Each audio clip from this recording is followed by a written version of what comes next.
Hi, this is Dennis Yu, and if you're watching this, you're watching an amazing documentary about the life of Rehan Allahwala for our American friends. I'm a former search engine engineer from 25 years ago in Silicon Valley, and I want to tell you my story of how I know Rehan Allahwala. It was about 10 years ago, and I remember receiving this message on Facebook from someone in Pakistan, and it said, I would like to meet you in Silicon Valley and be able to connect with you and help create opportunities in Pakistan. And at first I thought this was a lot like these messages that you get from India or from other sorts of places. But I looked him up and he had millions of followers. So I said, sure, I'll meet you. I'm speaking at this conference in San Francisco. And if you're there, I would love to see you when I'm done speaking. So I didn't think he would actually show up. And sure enough, he shows up there. And we had some barbecue together. I think it was a Hawaiian themed event. And then he drove me to the airport. And on the way, he told me about his $100 intern idea. And I thought, how is that even possible that somebody could work for you full time for $100, which is $3 a day? And I thought, just like a lot of other people still do today, thought that this man is wild for dreaming of something that doesn't even seem possible.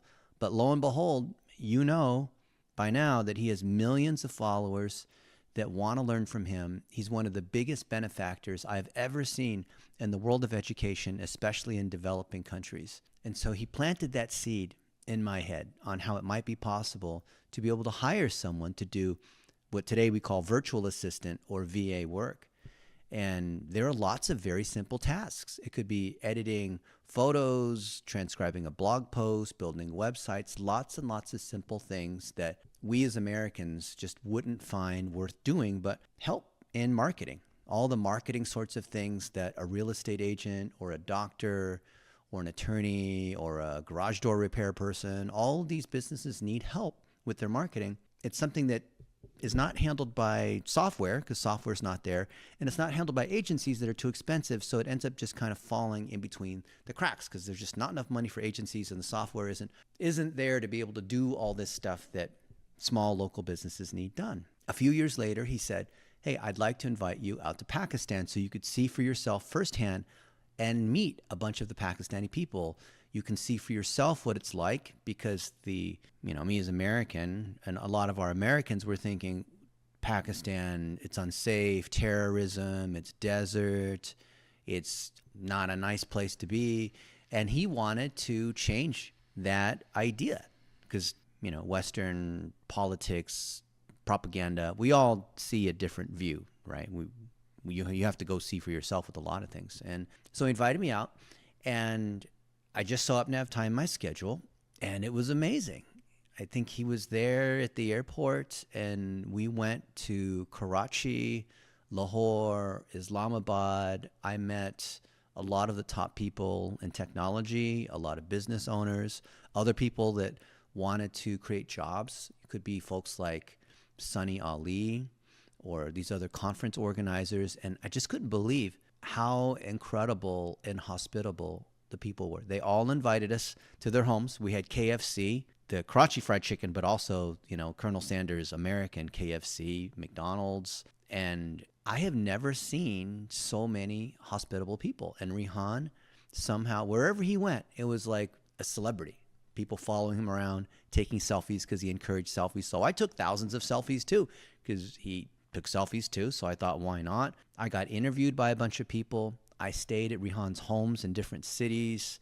It was just nonstop. And I don't know how Rehan does it. I remember just being with him for weeks. And he would be on his phone. He doesn't use a laptop, which surprises me. He doesn't use email. And he's constantly building relationships, keeping track of the different details, convincing other people how they can help build a new Mechanical Turk, or be able to open up YouTube or TikTok for Pakistan, or create jobs by creating a group in someone else's name so people can follow them. I remember he was on his phone. We were at lunch, probably at KFC, which I'd like to go to all the time. And he created a group, Digital Marketing for Dennis Yu. And he said, hey, everybody, I want to invite you to join Dennis's group. He's going to teach you digital marketing. And lo and behold, that group went to thousands of people. It's 40-some thousand people right now, and it's creating jobs. And Rehan ignited the idea I had, kind of a dream, not even a full goal, of creating 1 million jobs. And I've believed in mentorship for the longest time, and he's the one to give me that encouragement to say, Dennis, you can do that. And he's done that with so many other people, to have them seek their wildest dreams to help make that happen. And he's constantly calling me all the time in a good way, you know, messaging me on WhatsApp and Facebook Messenger saying, what can I do to help you? And I said, well, if you can introduce me to these kinds of people, if you can find this kind of talent, if you can solve this particular kind of problem. And he was always there doing that. And I've never seen anyone quite like Rehan, where he's doing it completely selflessly. He's not making any money doing this. It's not to somehow enrich himself in any way or make himself more famous. He uses his fame to be able to create more opportunities. And I find that this man is incredibly patient. I don't have enough to say about him. I've visited Pakistan multiple times to see him, and he's an enigma. He's been doing this for years. Other people think that what he's doing is not possible. But I think that they're small-minded. They don't see the power of AI tools. They don't see how prevalent Fiverr and Upwork and these freelancing opportunities are to create jobs in America. And whether it's VAs or even account managers, personal assistants, all different manners of jobs that don't require physically being there. And so Rehan is many years ahead of his time because of what he's doing. I remember one time I think we were up in the northern area of Pakistan, like near Kashmir, and he got banned on Facebook. I forgot what he said. Something. It's easy to get banned on Facebook. And so I made a post about that saying, I can't believe that Rehan got banned on Facebook. And then I got banned on Facebook.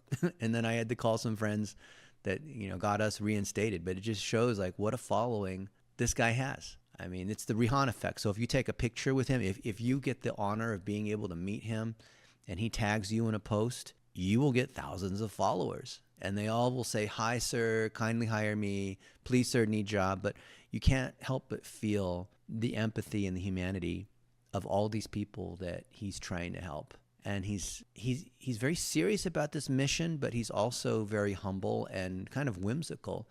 When we were in Kashmir one time, we were driving back. There's a river, and it's apparently a famous place, and we go down there and we have tea and these different snacks. And I remember that we were dipping our feet in the cold water, eating these snacks. Mark Wagner was with me, and just having a good time. And I feel like it's like kids that get together and play, but are still very serious. So I admire Rehan for his mission, for his school, his podcast, the media city that he's created, the relationships that he's forged, the time that he donates. And I hope if you're watching this, you will see that there's an incredible opportunity that you can also create that helps yourself and helps a lot of people in Pakistan to be able to change the idea of what is Pakistan like. What are the people really like? I'll leave you with one last story. We went to, it wasn't a mosque. What is it called? It's basically a school that has a mosque on the corner, and it's not a terrorist training camp, which is what I think American media would like to portray it as, but hanging out with hundreds of these kids, and they're reciting parts of the Quran, and they're eager to learn about entrepreneurship. I taught some private classes, and they're asking questions about the internet because they haven't learned what search engine marketing is. They haven't learned what personal branding is. They haven't learned how you can make a living through a computer if you have the skills to do Google ads and build websites and edit videos and do these kinds of things. And these people, we can hire, us Americans, we can hire these people for $500 a month full time, which is $3 an hour, to do stuff that agencies won't even do for $3,000 a month. That's incredible, having someone who's working for you, but you've got to train them up or have them go through our training program. It's like raw talent. I had no idea that Pakistan, I think, is the fourth most populous country, 240 million people, something like that, a little less than the United States, but raw talent. Other countries that have oil or whatnot, and Pakistan has raw labor. So Rehan Allahwala, I think, is the champion of Pakistan because he is the one to connect the raw labor with the opportunities in America, the software companies, the conferences, the people of expertise, and he's done it tirelessly for years. And I think he is one of the most amazing people on the planet. I hope that you will find out too. Thank you so much for your time.